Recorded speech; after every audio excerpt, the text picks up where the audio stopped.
साहिब बंदगी सतनाम। बोले सतगुरु बंदी छोड़ कबीर साहिब की जय हो। बोले सतगुरु वैराग साहिब की जय हो। बोलिए सभी संतों की जय हो, सभी हंसों की जय हो, सभी भक्तों की जय हो, आज के आनंद की जय हो।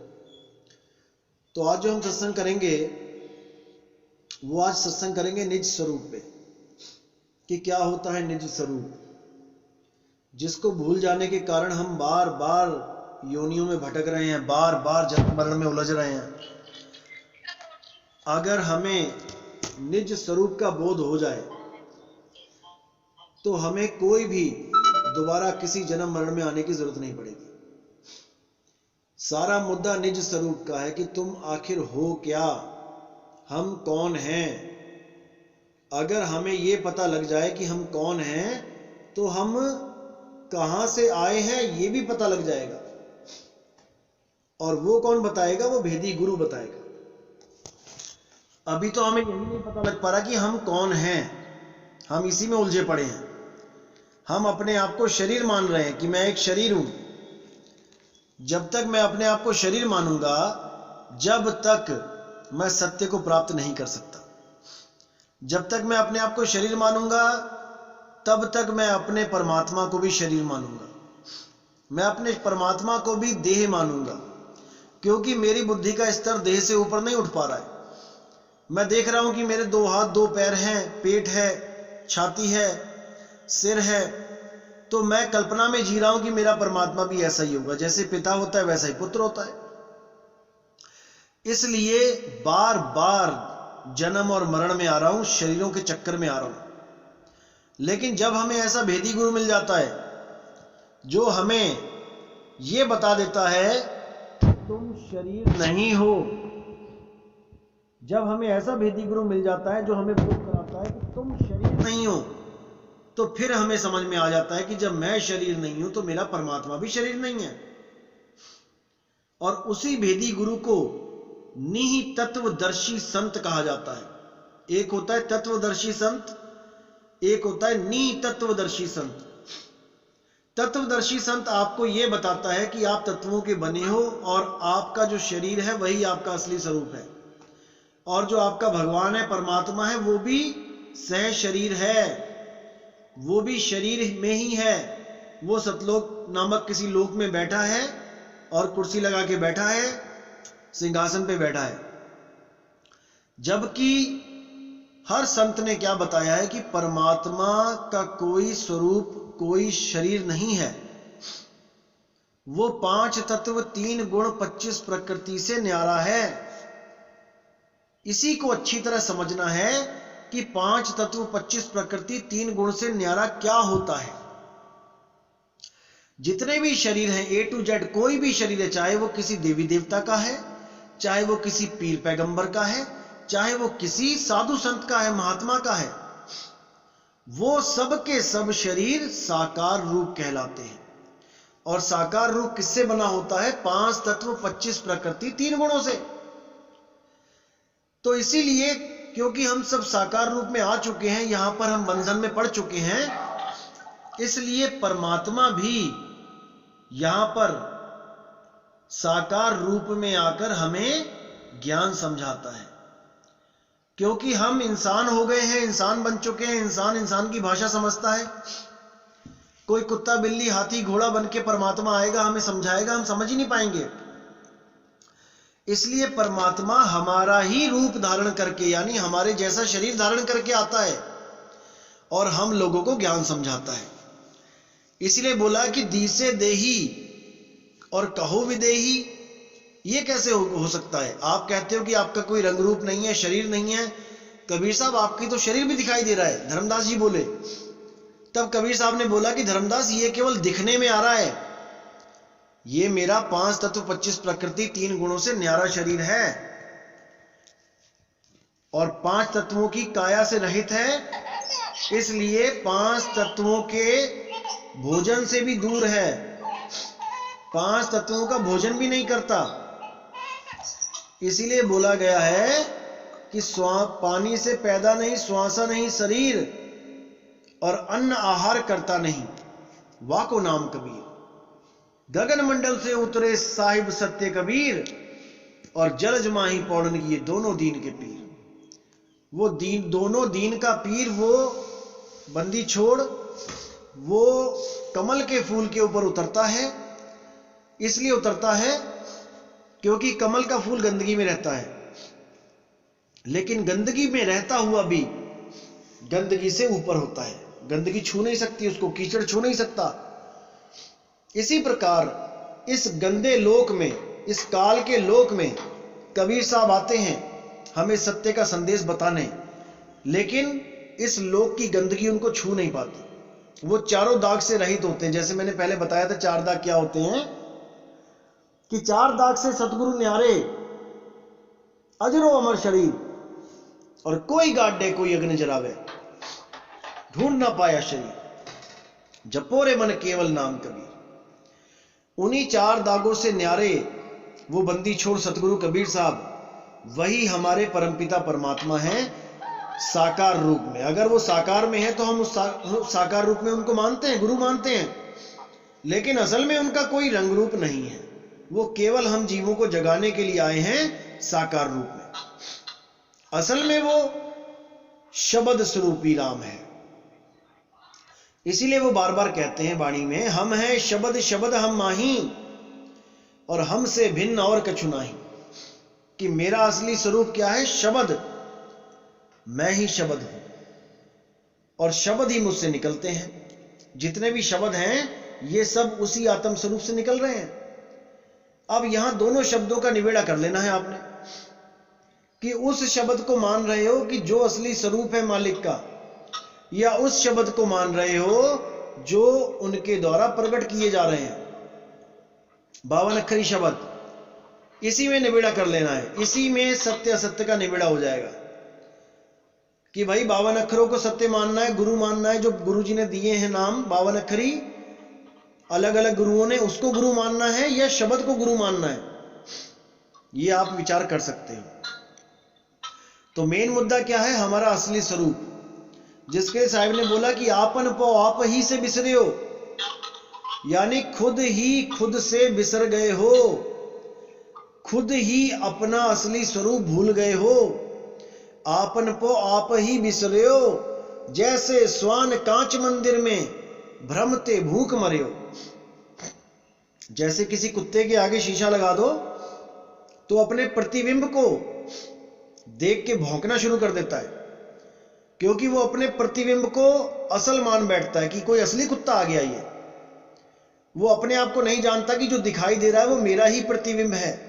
असल कहां है, असल शीशे से बाहर है जो भौंक रहा है, और नकल शीशे के अंदर है।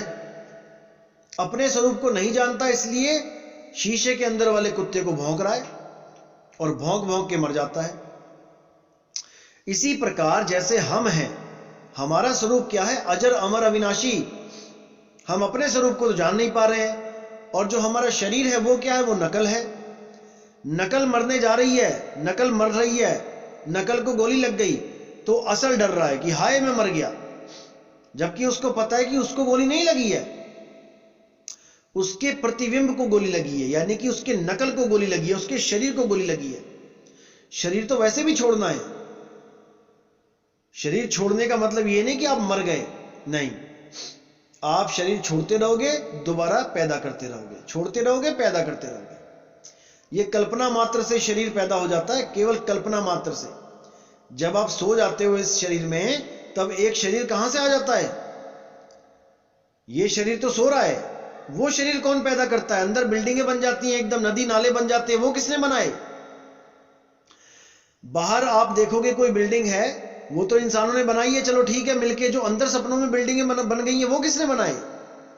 कौन सा मजदूर लगाया गया था वहां पे? कौन सा ईंट सीमेंट लगाया गया था, बुरादा लगाया गया था वहां पे? कितनी दिहाड़ी दी जा रही थी वहां मजदूरों को? सपने में जो राजमहल देखे आपने, वो कैसे बन गए वहां पे? यहां तो दिखाई देता है कि बिल्डिंगें ऐसे नहीं बन सकती, बनाने के लिए कोई ना कोई कारीगर चाहिए, आदमी चाहिए, मिस्त्री चाहिए, सब कुछ चाहिए। सपने में कैसे बन गई वो अपने आप? कोई विचार नहीं कर रहा। सपने में मोटरसाइकिल, ट्रेन देखते हो, बसें देखते हो, कार एक्सीडेंट देखते हो, सब कुछ देखते हो, कौन बनाता है वहां पे? यहां तो कहते हैं परमात्मा ने धरती बनाई, आकाश बनाया, शून्य बनाया, सब कुछ बनाया। वहां कौन बना रहा है? केवल कल्पना है। तुम्हें कल्पनाओं में उलझा रखा है इस मन और माया ने। जैसी कल्पना करते हो वैसा ही शरीर दे देता है, जैसी कल्पना करते हो वैसा ही लोक दे देता है। ये सतलोक, अलखलोक, अगमलोक, अनामी लोक, अकह लोक, ये सब के सब कल्पना मात्र हैं। इसीलिए साहिब ने बार बार समझाने की कोशिश करी कि आदि माया कीनी चतुराई और झूठी बाजी पिंड दिखाई। अवगति रचना रची अंडमाही, ताका प्रतिबिंब डाला है। उसका प्रतिबिंब दिखाया जा रहा है आपको बार बार, नकल। और आपको नकल में ऐसा उलझाया जा रहा है कि आप सतलोक जाने को तैयार बैठे हो कि सोने की सड़कें मिलेंगी, हीरे जवाहरात लगे होंगे, हमारे अपने अपने यान होंगे वहां दरवाजों पे खड़े हुए, हवाई जहाज। अरे हवाई जहाज चलाना तो सीख लो। यहां पे हवाई जहाज चलाना आता नहीं और वहां हवाई जहाज चलाओगे? कौन सा गियर लगाओगे, कौन सा मोटर बटन दबाओगे, ये तो सीख लो यहां पे। जो लोग तुम्हें हवाई जहाज की ट्रेनिंग दे रहे, लालच दे रहे हैं हवाई जहाज का कि वहां अपने अपने यान खड़े होंगे, तो ऐसे बेवकूफ बनाया जा रहा है सबको। बिल्कुल भ्रमित नहीं होना है। साहिब ने साफ बोल दिया, लोक ये अलोक शब्द है भाई, और जिन जाना तिन संशय जाई। कि वो लोक अलोक वो शब्द है। शब्द के बिना सब बेकार है। शब्द बिना सूरत आंधरी, कहो कहां को जाए। और द्वार ना पावे शब्द का, फिर भटका खाए। बार बार भटकेगी, भटका खाती रहेगी जब तक उसको शब्द का द्वार नहीं मिल गया। और शब्द का द्वार क्या है? वो है सार शब्द। 11वां द्वार जिसको बोलते हैं, 11वीं खिड़की। 9 द्वारे संसार सब, 10वें योगी साध, एकादश खिड़की बनी जाने संत सुजान। वो न्यारी है, शरीर घट से न्यारी है, वो आत्म घट में है। उसी के लिए बोला कि ज्यों के हर बपू निरख कूप जल प्रतिमा देख गृहो। जैसे कुएं में शेर देखता है अपनी प्रतिमा को, जल में देखता है और छलांग मार देता है कि कोई और शेर आ गया है लड़ने के लिए, ऐसे ही ये माया हमें भरमाती है। वैसे ही गज फटिक शिला में दशनन आन अड़ियो। जो हाथी होता है उसको दिखता है कि दूर कोई पत्थर है बहुत बड़ा, उसको हाथी समझ के उससे लड़ने लग जाता है। उसको धक्के मार मार के लड़ के सिर फुड़वा लेता है, वहीं मर जाता है। मरकट मूठ स्वाद की खातिर घर घर रटत फिरो। बंदर एक मुट्ठी चने के लिए सुराही में हाथ फंसा लेता है।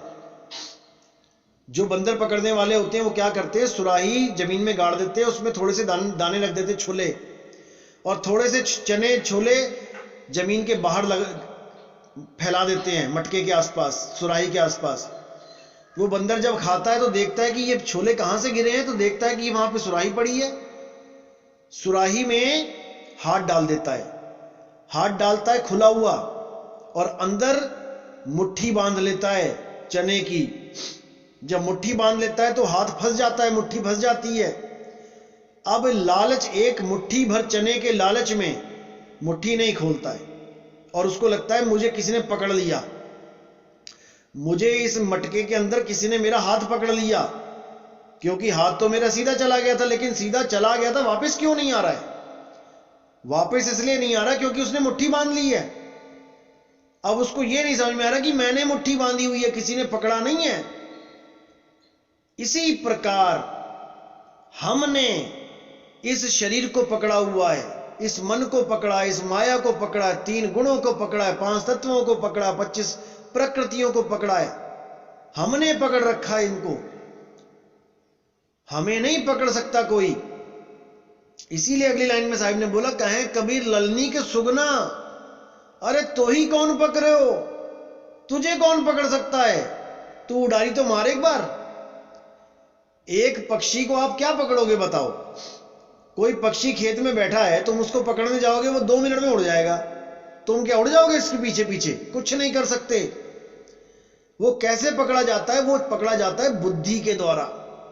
जब आप बुद्धि लड़ाते हो कि इसको, उड़ने वाले पक्षी को कैसे पकड़ा जाए, तब आप चोगा डालते हो।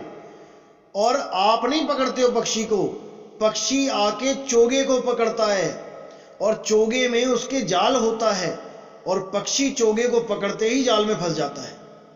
इसी प्रकार काल ने आप लोगों को पकड़ने के लिए, इस जीव को पकड़ने के लिए चोगा डाल रखा है। चोगा क्या है? ये शरीर ही चोगा है। इस शरीर से इतना मोह लगवा दिया है आपका कि आप इस चोगे से दूर नहीं जा सकते। आप इस शरीर से दूर नहीं जा सकते। अपना शरीर, माँ बाप का शरीर, बेटे बेटी का शरीर, बीवी का शरीर, भाई बहन का शरीर, सबके शरीरों में ऐसा उलझा दिया है आपको कि आप शरीर से न्यारे नहीं हो सकते। यही शरीर अगर पोस्टमार्टम करके आपके सामने रख दिया जाए ना, आपकी बीवी का या बीवी के सामने पति का, तो आप 2 मिनट भी नहीं देख पाओगे उस शरीर को। अगर चिथड़े उसके पूरा खोल के रख दिया जाए, आप 2 मिनट नहीं खड़े हो सकते वहां पे। लेकिन जब तक ये सूरत है, शरीर में चल रहा है, जब तक पूरा प्रेम है। किससे प्रेम है? शरीर से प्रेम है। यही काल का जाल है, यही कांटा है जो मछली को फंसाता है। यही है कांटा। जो भी शरीर से प्रेम करेगा वो समझ जाना कि वो आना ही आना है उसने। वो मछली ने कांटा खा लिया चारे के साथ, अब वो कहीं जा नहीं सकती। अब जहां खींच के लेके जाएगा काल निरंजन, वहीं जाना पड़ेगा। तो इसलिए भाई कांटे को पहचानो, अपने स्वरूप को पहचानो। तभी तो साहिब बोल रहे हैं कि कहें कबीर ललनी के सुगना, अरे तोहे कौन पकड़ी, तुझे कौन पकड़ सकता है? किसी में हिम्मत नहीं तुझे पकड़ सकता है। ये तुमने पकड़ रखा है, तुमने पकड़ रखा है। इसलिए पूरा विवेक लगाना है, पूरा ज्ञान में आ जाना है। सुबह दोपहर शाम रात, चारों 8 पहर उस मालिक को याद करना है, सूरत शब्द में संभाल के रखना है। 8 पहर की बात कर रहा हूं, दिन में भी रात में भी। जो काम दिन में करते हो अपने आप ऑटोमेटिकली रात में होने लग जाता है। दिन में जो कुछ देखते हो, खाते हो, पीते हो, बोलते हो, चालते हो, वही रात में सपना बन के आ जाता है। 90% सपने वही होते हैं जो आप दिन में देखते हो। तो इसीलिए दिन में भी सूरत को कंट्रोल में रखना है और रात में भी सूरत को कंट्रोल रखना है। रात में अपने आप कंट्रोल आ जाएगी, दिन में अगर रखोगे तो जब तक 8 पहर नहीं रमोगे उस शब्द गुरु में, जब तक मोक्ष नहीं हो पाएगा। लेकिन फिर भी साहिब कहते हैं कि तुम मुझ पे विश्वास रखना, मैं तुम्हारा पिता हूं, तुम्हारी पूरी मदद करूंगा। लेकिन डूबता हुआ आदमी अगर हाथ ही ना ऊपर उठाए तो उसको बचाता भी कोई नहीं है। आप हाथ ऊपर उठा लेना, यानी सूरत को ऊपर रख लेना जहां गुरुजी बताएंगे, और तब देखना कि क्या होता है। वो बंदी छोड़ है, वो आपको ऐसे नहीं बहने देगा। धर्मदास जी कहते हैं, मेरे सतगुरु पकड़ी बाह, नहीं तो मैं बह जाता। मेरे सतगुरु ने दया करके मेरी बाह पकड़ ली, नहीं तो मैं बह जाता, 84 लाख जूनों में बह जाता, मैं 9 द्वारों से बह जाता। लेकिन उस मालिक ने मेरी लाज रख ली, उस बंदी छोड़ ने मुझ पर दया कर दी। तो इसी प्रकार आपने भी पूरा विश्वास रखना है, नामदान की जल्दी मत करना। कई लोग आते हैं मदन पंथ में और पूरा ज्ञान ना समझने के कारण उनका विश्वास डामाडोल हो जाता है। बाहर से कोई भी हल्की सी कोई बात करता है, नहीं मदन पंथ में तो ये गलत साधना है, ये है वो है, 2 मिनट में भ्रमित हो जाता है बंदा। ऐसे लोगों का आने का कोई फायदा नहीं है। कम से कम 500 सत्संग पूरे हो जाए तब आना नाम लेने, अगर विश्वास नहीं है तो। अगर इतने सत्संग जितने किए हैं 150-60, अगर इसमें पूर्ण विश्वास हो गया है तो अच्छी बात है। लेकिन अगर अभी भी संदेह है, 1% भी संदेह है, तो मत आना भाई, कोई नाम मत लेना। पहले अच्छी तरह ज्ञान को समझ लो। तो जल्दबाजी बिल्कुल नहीं, क्योंकि आत्मा का सौदा है। ये कोई छोटा मोटा बिजनेस नहीं है कि नुकसान हो गया तो कोई बात नहीं, दोबारा पैसे कमा लेंगे। ये आत्मा का सौदा है भाई, तुम्हारी जीव आत्मा का सौदा है। तुम्हें इसको पार करना है, तुम्हें इसको मुक्त करवाना है, तो ज्ञान को पहले समझना पड़ेगा। ज्ञान को समझ जाओगे तो विश्वास बनेगा, और विश्वास से भक्ति बनेगी, और भक्ति से आपकी एकाग्रता बढ़ेगी। एकाग्रता बढ़ेगी तो आपकी मुक्ति 100% है, कोई रोकने वाला नहीं है। तो इसी के साथ आज का सत्संग समाप्त करेंगे। और मैं फिर बोलना चाहूंगा कि पूरा विवेक लगाना है, पक्षपात कभी नहीं करना है। और कोई ऑडियो सुनते हो कि कोई मदन पंथ छोड़ गया, ये आपस में कोई वीडियो बना के भेजता है, ऑडियो बना के भेजता है, विचलित होने की जरूरत नहीं है। 10वीं का कोई बच्चा अगर उसको पीएचडी की क्लास में बैठा भी दिया जाता है, पीएचडी के स्टूडेंट के साथ, कि चलो 2-4 दिन बैठ के देख ले, तो वो टिक नहीं पाएगा वहां पे। वो भले आके बैठ जाए लेकिन उसको समझ में ही नहीं आएगा ज्ञान पीएचडी का, तो वो उसको छोड़ के फिर कहीं और चला जाएगा। तो इसमें कोई पीएचडी की क्लास की कोई गलती नहीं है, गलती है उस बच्चे की जो बिना 12वीं करे, बिना कॉलेज किए, बिना पोस्ट ग्रेजुएट करे पीएचडी में आके बैठ गया, उसकी गलती है। यानी जल्दबाजी करी उसने। आपने जल्दबाजी नहीं करनी है, पूरा ज्ञान समझो तब आना। तो इसी के साथ सत्संग समाप्त करते हैं। जय गुरु बंदी छोड़ सतगुरु कबीर साहिब की जय हो। जय गुरु बंदी छोड़ मदन साहिब की जय हो। जय गुरु बंदी छोड़ वैराग साहिब की जय हो। सभी संतों की जय हो, सभी भक्तों की जय हो। आज के आनंद